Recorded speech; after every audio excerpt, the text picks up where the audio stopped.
CBN పాలన అప్పుడు ఎలా ఉండేది? చిత్తూరు జిల్లా నారావారిపల్లిలో సాధారణ రైతు కుటుంబంలో పుట్టిన చంద్రబాబు అంచెలంచెలుగా ఎదుగుతూ రాష్ట్ర రాజకీయాలపై చెరగని ముద్ర వేశారు.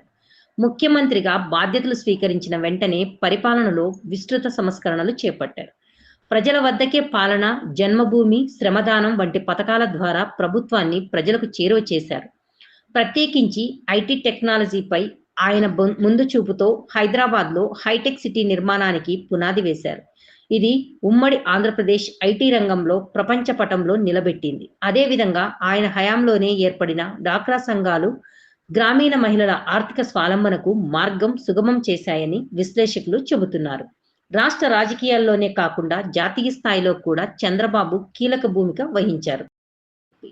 కేంద్ర ప్రభుత్వాల ఏర్పాటులో, ప్రధానుల ఎంపికలో ఆయన కీలక పాత్ర పోషించారు. అలాగే ఏపీజే అబ్దుల్ కలాంను రాష్ట్రపతి అభ్యర్థిగా ప్రతిపాదించడంలో చంద్రబాబు చురుకైన పాత్ర పోషించారు. 2004, 2009లో ఆయన 10 ఏళ్ల పాటు ప్రతిపక్ష నేతగా వ్యవహరించారు. ఆ కాలంలో ప్రజా సమస్యలపై నిరంతర పోరాటం సాగిస్తూ పార్టీని బలోపేతం చేసేందుకు రాష్ట్ర వ్యాప్తంగా పాదయాత్ర నిర్వహించారు.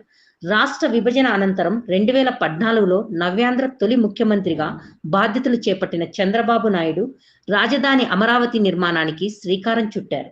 తాజా ఎన్నికల్లో ఘన విజయం సాధించి 4వసారి సీఎం కుర్చీ అధిష్ఠించిన ఆయన ప్రస్తుతం నవ్యాంధ్ర పునర్నిర్మాణ బాధ్యతలను నిర్వహిస్తున్నారు. Exclusive on Zee news.